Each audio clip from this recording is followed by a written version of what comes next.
네, 오늘도 어김없이 기사를 두고 이야기를 하려고 녹음을 진행 중에 있습니다. 반갑습니다. 직업에 귀천이 없다라는 어떤 경구, 이게 저는 왜 이렇게 위선처럼 들리는 말인지, 기사 내용은 이제 70대 이제 기간제 노동자에게 10년간 식사 준비를 시킨 이제 청주시 공무원에 대한 관련 조사가 진행되었던 내용을 다룬 기사입니다. 이제 청주시 측에서의 해명은 그 노동자분께서 거부 의사를 표현한 적이 없었다라고 해명하고 있었습니다. 저는 이 기사를 접할 때 결국 썸네일을 이렇게 달 수밖에 없더라고요. 직업에 귀천이 없다는 말은 거짓말이고 우리에게 있어서 직업에 귀천은 있다. 이제 해당 고령의 기간제 노동자분의 업무는 이제 청소 및 시설물 관리 업무라고 했습니다.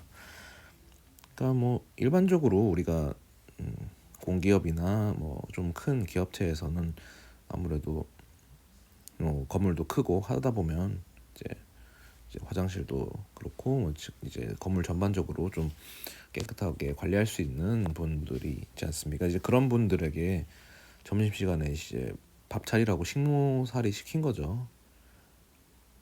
이제 해당 지역이 그 공무원들이 근무하고 있는 일대가 식당도 없고 이제 배달도 힘들어서 식사 준비를 이제 시켰다고 합니다. 거부한 적이 없어서 우리가 좀 밥 먹는데 불편해서, 이런 해명이 계속 나오죠. 그리고 이제 70대 그 고령의 여성분께서 어머님이라고 해도 해야 할 만큼 어쨌든 우리의 어머니께서는 허리와 다리 수술로 인해서 좀 업무 이외의 노동에 대해서는 좀 어렵다고 호소를 했지만 공무원들은 그거를 그 해당 의견을 반영하지 않았다고 합니다.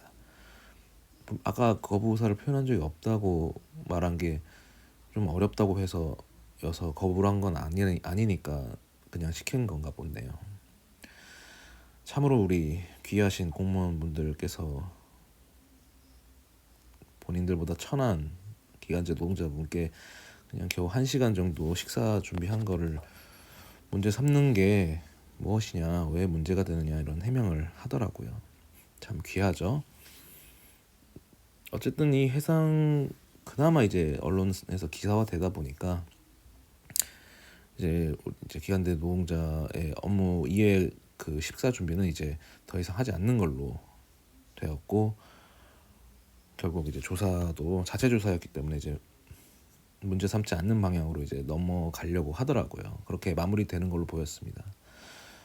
그리고 이제 문제가 되게 되면 이 정도까지 이제 공론화돼 버리면 사실 큰 문제가 되면 또 자신들이 인사평가에 문제가 될 수 있으니까 조용히 진행하는 부분이 보이겠죠.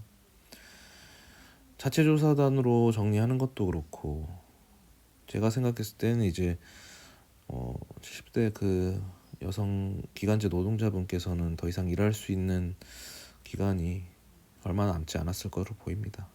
왜냐면은 그분을 보호해줄 수 있는 장치는 계약 기간 안에서였고, 이제 재계약 때 더 이상 고용 의지를 보이지 않으면 그만이기 때문에 결국 조용히 끝나게 되겠죠. 사람들이 어쨌든 어려운 과정을 거쳐서 얻은 보상을 받으면 당연히 큰 자존감과 그로 인한 이제 큰 이제 기쁨을 누리죠. 사실 공무원이라는 직업이 요즘은 많이 시들해졌지만 지금 그래도 꽤 일하는 분들 입장에서는 이제 엄청난 그 경쟁률과 그 시험을 통과하는 그 과정에서 올라온 분들이니까요. 그로 인해서 얻은 자기에 대한 그런 직업에 대한 권위나 자존감을 이런 식으로 표현하는 경우도 있다고 봐요. 그러니까 일반화하면 안 되지만 저도 어쨌든 70대 고령의 노동자의 입장이 되면 일반화를 할 수밖에 없다고 생각해요. 이 공무원 사람들은 이런 사람들이구나라는 거를 보면서 10년간 버티신 거잖아요. 그분께서도 그들은 분명히 자기 직업이 그런 대우를 받을 만한 귀하다는 직업이다라고 스스로 느꼈을 겁니다. 그리고 상대적으로 그냥 재계약을 기다리고 있는 기간제 노동자라는 일을 하고 있는 사람의 직업을 상대적으로는 천하게 느꼈겠죠. 아무나 할 수 없는 어려운 시험에서 수많은 사람들이 자신과 비슷한 꿈을 꾸다가 나는 그 꿈을 이뤘으니까 어쩌면 구름 위에 뜬 상태로 일하는 사람도 있을 테고 어느 정도는 이제 내려놓은 상태로 자기 공무원의 현실에 맞게 일을 하는 사람들도 있겠지만 기간제 노동자를 식모로 삼는 것 자체는 어느 정도의 권위를 스스로 느끼는 거겠죠. 그거에 대해서는 아무런 불편한 감정이 없었을 테니까요. 다만 이게 언론으로 기사화됐을 때 그때야 비로소 이게 좀 나한테 좀 피해가 가겠지 하는 그런 불편감은 있겠죠. 70대 노동자를 10년간 식모로 부린 거에 대한 죄책감보다는 걸렸을 때 나한테 피해가 올까봐 그랬겠죠. 우리가 정말 사회적으로 천대받는 직업들 중에 비정규직, 기간제 노동자가 있죠. 어렵사리 계약직으로 들어가서 언제든지 계약에 실패할 수 있다는 마음 때문에 문제될 만한 행동을 삼가하죠. 그럼에도 불구하고 11개월, 10개월간의 그 정도의 이제 계약을 해지하는 그런 불이익도 아직도 사회에 많고요. 그렇게 스스로들 귀하게 생각하는 이제 공무원들 식모 노릇도 결국 재계약에 실패할까봐 묵묵히 하고 몸이 힘든 와중에도 이유야 칼자루는 당신애들한테 있었기 때문이죠. 심지어 몸이 안 좋다는 동정의 어린 호소를 했지만 그들은 듣지 않고 그냥 밥이나 차리라고 한 거죠. 어릴 때 우리가 그 사회교과서나 도덕교과서에서 직업에 관한 소개를 할 때 직업에 귀천이 없다라는 말을 배운다는 게 지금 학생들한테도 어처구니가 없게 보일지 않을까 싶네요. 너무 공허한 표현이죠. 20대 저였으면 지금보다 더 필터링 안 된 채로 분노를 쏟아냈을 거야. 아마 어딘가에서 친구들 앞에서 했겠지만 제가 무슨 발언권이 있겠냐마는. 그래서 저는 오히려 직업에 귀천이 없다는 그런 표현 자체가 오히려 귀천의식을 갖게 만드는 느낌이 들어요. 마치 머릿속에서 너 코끼리 생각하지 마 하면 코끼리가 머릿속에 가득 차죠. 그래서 마치 직업에 귀천은 없으니까 참 열심히 살아봐라고 마치 위에 있는 사람들이 아랫 사람들한테 위로하는 던지는 말에서 나온 게 아닌가 하는 생각이 듭니다. 사실 우리가 어떤 직업을 가졌느냐에 따라서 그 사람에 대해서 구분짓고 급을 나누는 부분이 없지 않아 있죠. 저도 사실 상대방의 직업을 들었을 때 약간 그런 건 있어요. 그러니까 좀 거리감이 느껴진다고 해야 되나?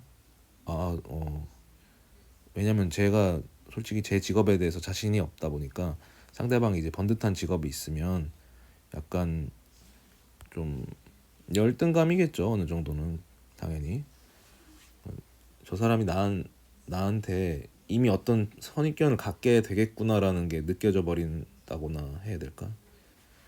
나는 상대방을 최대한 편안하게 대하려고 해도 상대가 나한테 하는 행동이 보이기 시작하면 거기서 이제 이 관계는 성립할 수가 없겠구나라는 걸 이제 잠정적으로 진단하게 되죠. 내 스스로가 이런 감정을 느끼는 게 일반화면 되지 않을런지 어떤 생각을 들어야 될지 모르겠지만 이런 상황이 저는 저만의 특수한 감정이 아니라고 생각해요. 그래서 과연 귀천의식이 없다는 말이 맞을까? 아니면 공허할까? 물론 이제 직업이 귀천이 없는 대신에 그 직업으로 얼마나 버느냐로 구분하기도 하죠, 요즘은. 그래서 그게 더 속물 같긴 한데 더 현실적인 거죠, 차라리. 직업에 귀천은 없다만 다만 당신이 얼마나 버는지 그게 더 중요할지도 모른다는 게 지금 세상이긴 하죠. 근데 사실 이 기사 내용이 안타까운 건 이렇게 기사화된다는 경우도 굉장히 빙산의 일각을 발견한 것밖에 안 되는 거죠. 세상에 지금 비정규직이나 계약직 노동자가 끊임없이 늘어나고 있는 거고, 사실 말만 정규직이지 사실상의 비정규직이나 마찬가지인 직업들이 많죠. 저도 어쨌든 최저임금이지만 정규직입니다. 예전의 일도 그렇고 지금 요양보호사 때도 그렇고 지금도 그렇고. 근데 그걸 누가 정규직이라고 볼까요? 우리가 생각하는 정규직이라는 거는 법적인 의미의 정규직을 말하는 게 아니잖아요. 그래서 근데 이보다도 더 낮은 기간제 혹은 계약직 같은 경우는 사실 어떻게 보면은 우리 같은 낮은 바닥계에 있는 정규직보다 뭔가 대기업이나 공기업 공직 쪽에서 기간제나 계약직을 하다 보니까 그런 갑질을 당한 거죠. 사실 완전 더 내려놓은 상태에서 최저임금의 삶에서 정규직이라는 허울밖에 안 되는 그런 일자리를 하고 있는 것보다 더 위태위태한 일들을 맡고 있을 가능성이 높죠. 참. 근데 재밌는 건 어쨌든 같은 노동자들끼리의 갈등이에요. 그러니까 어쨌든 누군가의 돈을 받고 일하는 뭐 대기업이든 어떤 뭐 좀 유력한 기업의 정규직이 이제 그런 계약직에 갑질을 하는 상태죠. 왜냐면 약자는 약자 앞에서 또 강자의 모습을 흉내내는 거죠. 강양 약강 약육강식의 그 정글이 펼쳐지는 우리 사회에서 나는 뭐 어떤 마음으로 살아가야 될지에 대해서 고민이 되는 어쨌든 기사였어요.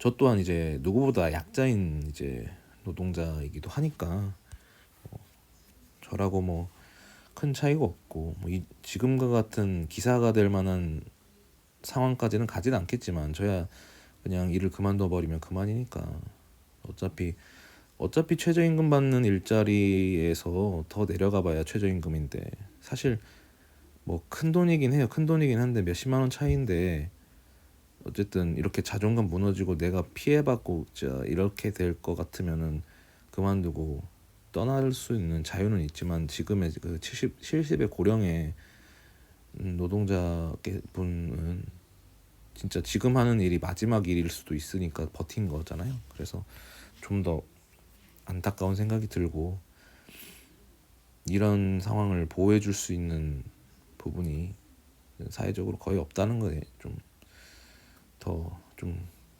씁쓸한 기분도 들죠. 그래서 어쨌든 이렇게 이야기는 마무리될 수밖에 없었고요. 하여튼 뭐 제가 다루는 내용들이 대체로 이런 사회명 기사 위주긴 해요. 네, 그래서 좋은 이야기가 나오긴 힘들고 또 이번 이야기는 좀 특정 직업군에 대해서 조금 비판적으로 다룬 것도 있지만